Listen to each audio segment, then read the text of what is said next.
L'histoire de la mission de Saint Michel Archange demeure l'une des manifestations les plus extraordinaires de la protection divine et de la sensibilité spirituelle dans la tradition de l'Église.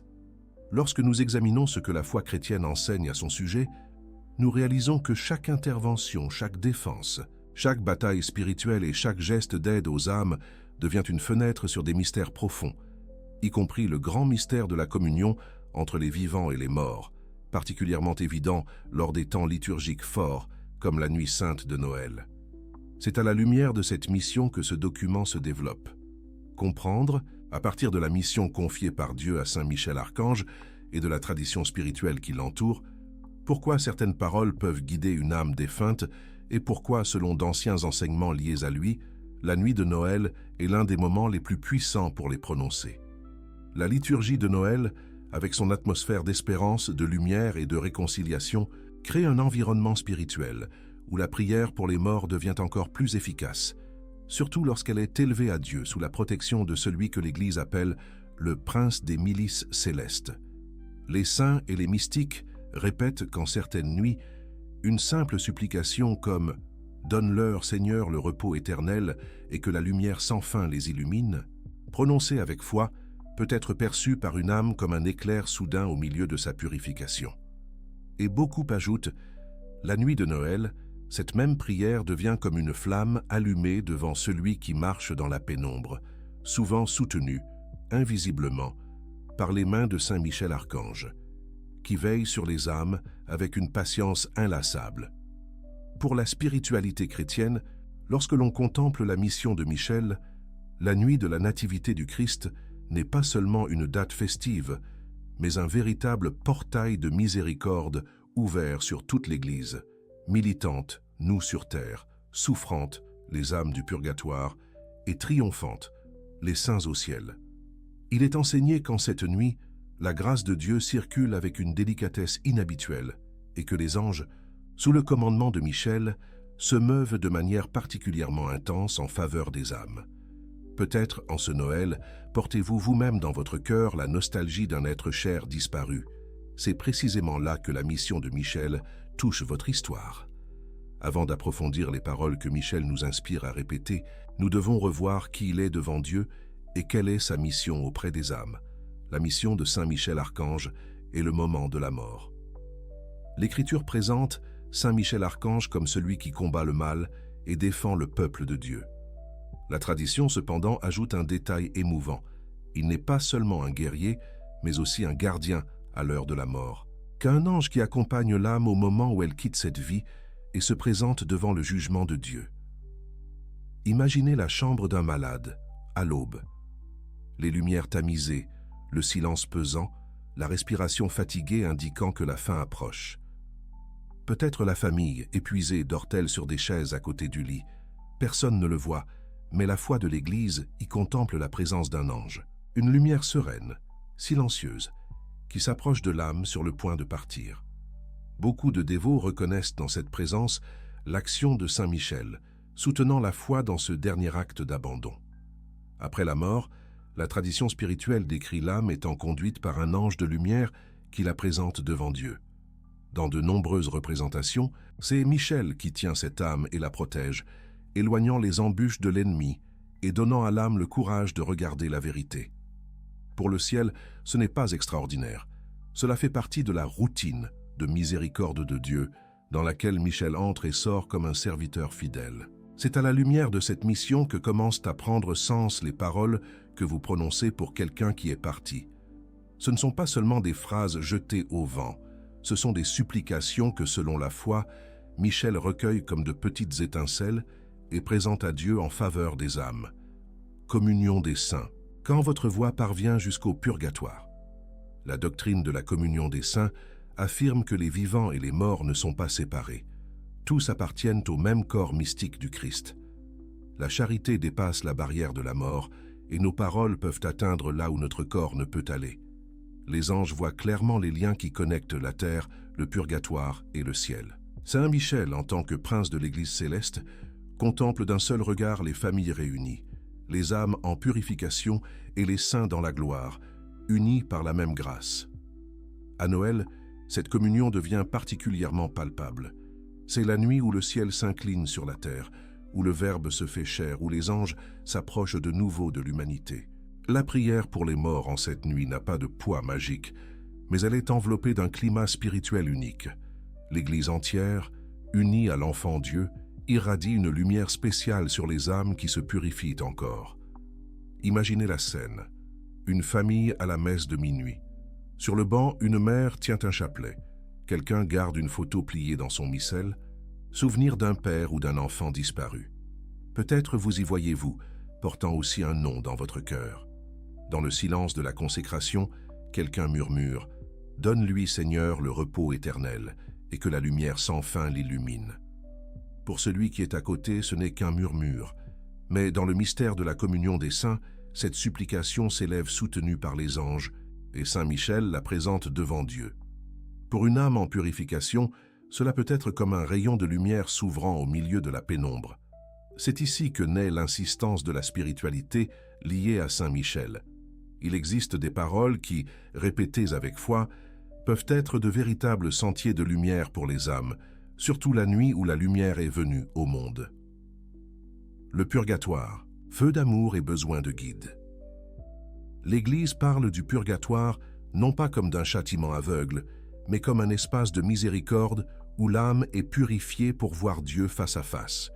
L'amour de Dieu agit comme un feu, non pour détruire, mais pour transformer. L'âme souffre, oui, mais c'est la souffrance de celui qui sait qu'il s'approche de la plénitude. Elle souffre avec douleur, mais avec la certitude du salut. Saint Michel contemple ce chemin avec un profond respect. La tradition le présente comme le défenseur du peuple de Dieu aussi au-delà de la mort, protégeant les âmes de la tentation finale, du désespoir, du mensonge qui tente d'éteindre l'espérance. C'est comme s'il s'approchait de ces âmes et, sans retirer le feu de la purification, tenait leurs mains pour qu'elles ne détournent pas le regard de la promesse de Dieu. Nos prières, offertes en union avec les anges, deviennent comme des gouttes d'eau sur une âme assoiffée. Et Michel, qui connaît l'intensité de ce feu, se réjouit chaque fois qu'une âme reçoit un peu plus de consolation, parce que quelqu'un sur terre s'est souvenu de prononcer une supplication. Lorsque nous introduisons Noël dans ce scénario, tout s'intensifie. La nuit de Noël est la fête de l'espérance. L'enfant Dieu naît pour tous, aussi pour les défunts.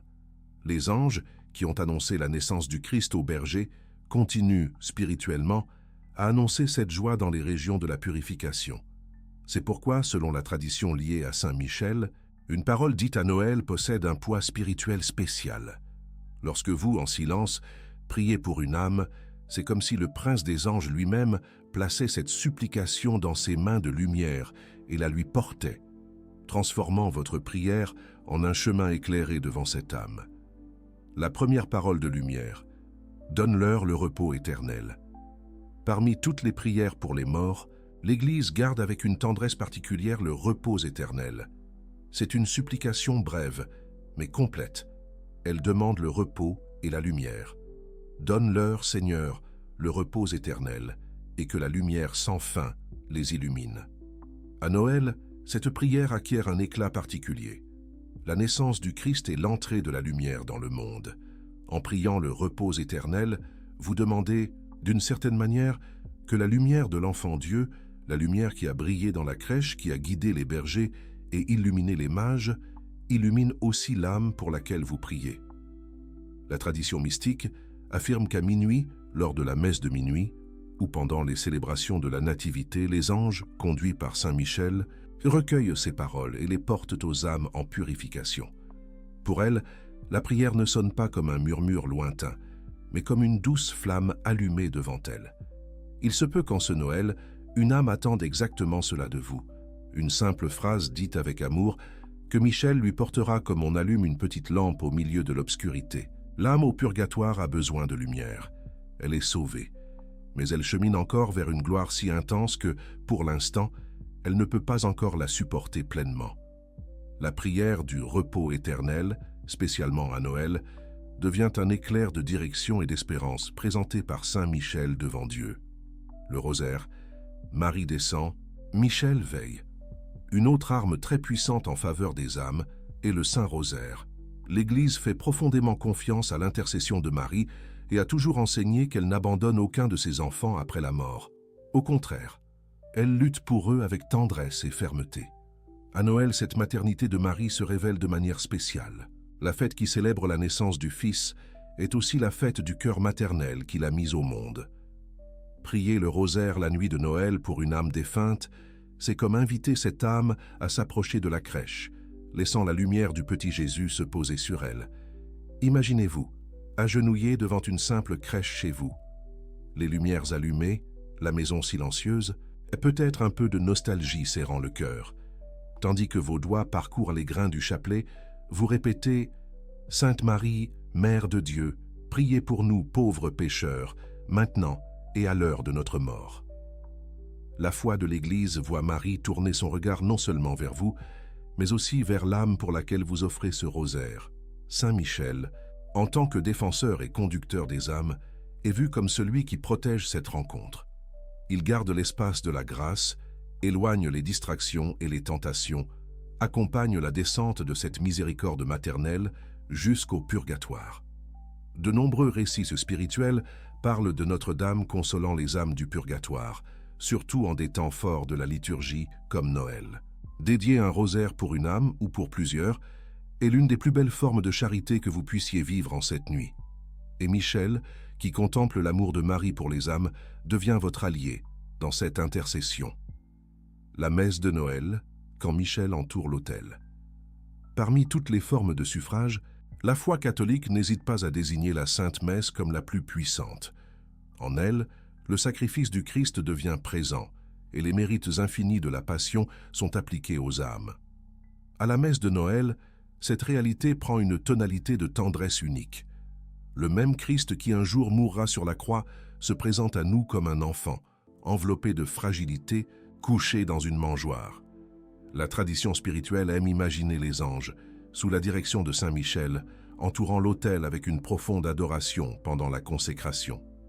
Lorsqu'une messe est offerte pour une âme défunte à Noël, la force de l'incarnation et de la rédemption se trouve là, répandant la lumière sur elle. C'est comme si le Christ enfant et le Christ crucifié, pour ainsi dire, s'embrassaient à ce moment au bénéfice de cette âme. Michel contemple ce mystère comme un soldat qui s'agenouille devant son roi et présente les intentions apportées par les fidèles. Peut-être avez-vous déjà écrit un nom sur un papier, gardé dans votre cœur, apporté à la messe, en entendant le prêtre dire « Souvenez-vous, ô Père, de vos enfants, vous pouvez, en silence, offrir cette âme. » La foi de l'Église affirme « À cet instant, quelque chose se passe au purgatoire. Une lumière s'allume avec plus de force, une espérance devient plus vive. » Et Saint Michel, serviteur de Dieu, participe à ce mouvement, s'approchant de l'âme comme celui qui murmure « Quelqu'un a prié pour vous en cette nuit. » Si vous pouvez faire célébrer une messe à Noël pour une âme, ou du moins offrir la messe à laquelle vous participez avec cette intention, vous donnerez l'un des présents les plus précieux que le ciel connaisse. Les anges s'empressent de porter ce don aux âmes, et Michel, en tant que prince des milices célestes, le présente avec révérence au trône de Dieu. Petite parole, grand pouvoir, l'éjaculatoire entre les mains de Michel. Les jaculatoires sont de petites prières, brèves et ardentes, que l'Église a toujours recommandées. Des phrases simples qui tiennent dans l'intervalle d'une respiration, mais qui portent un grand poids spirituel. Parmi elles, deux se distinguent lorsque nous parlons des âmes et de Noël. Jésus, Marie et Joseph, assistez les âmes du purgatoire. Par les plaies de Jésus-Christ, ayez pitié des âmes du purgatoire. La nuit où la Sainte Famille est contemplée avec tant d'amour, dire « Jésus, Marie et Joseph, assistez les âmes du purgatoire », c'est comme placer ces âmes, spirituellement, à l'intérieur de la maison de Nazareth, sous la protection de ceux qui connaissent la douleur, la pauvreté, la persécution et la fidélité jusqu'à la fin. La tradition spirituelle imagine les anges, et spécialement Saint Michel, portant ces paroles aux âmes les plus nécessiteuses, comme des flèches de lumière qui traversent rapidement l'obscurité. En même temps, invoquer les plaies du Christ à Noël, c'est unir la crèche au calvaire, se souvenir que cet enfant est venu au monde pour, un jour, verser son sang pour nous. Dire, par les plaies de Jésus-Christ, « Ayez pitié des âmes du purgatoire », c'est demander que le fruit de ce sacrifice soit appliqué de manière spéciale à ces âmes. Vous pouvez répéter ces jaculatoires à des moments très simples, en entendant les cloches de l'église, en allumant une bougie, avant le repas de Noël, en regardant le ciel étoilé la nuit de Noël. Ce sont des mots qui n'attirent presque l'attention de personne, mais qui, selon la foi, ne passent pas inaperçus aux yeux des anges, et Michel les recueille avec joie, sachant que chaque acte d'amour ouvre un espace pour plus de miséricorde. Communion. Quand vous portez le Christ à une âme. La communion eucharistique est l'un des gestes les plus intimes de la vie chrétienne. Recevoir Jésus dans l'hostie consacrée, c'est accueillir Dieu lui-même dans son cœur. L'Église enseigne que vous pouvez offrir cette communion pour quelqu'un, et pas seulement pour les vivants, mais aussi pour les défunts. À Noël, cela prend une beauté spéciale. Le corps reçu est le même corps qui un jour fut couché dans la mangeoire, le même corps qui sera livré sur la croix. En communiant à la messe de Noël et en disant en silence « Seigneur, je te reçois aujourd'hui aussi pour cette âme », vous demandez que les fruits de la communion atteignent quelqu'un qui ne peut plus communier par lui-même. Les maîtres spirituels disent que lorsque nous faisons cela avec foi, une flamme de lumière s'allume devant l'âme. Elle perçoit que quelqu'un sur terre s'est souvenu d'elle et l'a confiée à la miséricorde divine. Les anges contemplent ce geste avec respect et Saint Michel, qui sert le Christ présent dans l'Eucharistie, accompagne avec joie cette offrande, comme s'il accompagnait le Christ lui-même allant à la rencontre de cette âme. Vous pouvez faire cela de manière très simple. Avant la communion, prononcez dans votre cœur le nom de la personne pour qui vous désirez offrir ce moment. La nuit de Noël, cette petite intention devient un cadeau précieux, un lien entre la crèche, l'autel et le purgatoire, et Saint Michel devient témoin de ce geste caché entre vous et Dieu. Indulgences et pénitences, mérites appliqués, sacrifices gardés. L'Église parle aussi des indulgences, un trésor spirituel, composé des mérites du Christ, de la Vierge Marie et des saints, qui peut être appliqué aux âmes. Pour obtenir une indulgence, des dispositions concrètes sont requises. État de grâce, confession, communion, prière aux intentions du pape, détachement de tout péché. Ce n'est pas un raccourci facile, mais une expression sérieuse de conversion. Lorsqu'une indulgence est offerte pour une âme défunte, la foi enseigne qu'elle peut recevoir un grand soulagement et même être immédiatement introduite dans la vision de Dieu si rien d'autre ne l'en empêche. Les anges sont vus comme des serviteurs silencieux de ce mystère. Ils portent aux âmes le fruit de ses œuvres. Saint Michel, en tant que prince céleste, contemple l'application de ses mérites avec joie, comme un général qui voit ses soldats être libérés. Et de manière particulière, il se réjouit de vous voir, peut-être discrètement, offrir une indulgence pour quelqu'un que vous aimez. À côté des indulgences, il existe les sacrifices personnels, les petites pénitences que vous pouvez offrir par amour. Un jeûne, une renonciation, un geste de patience, un pardon coûteux.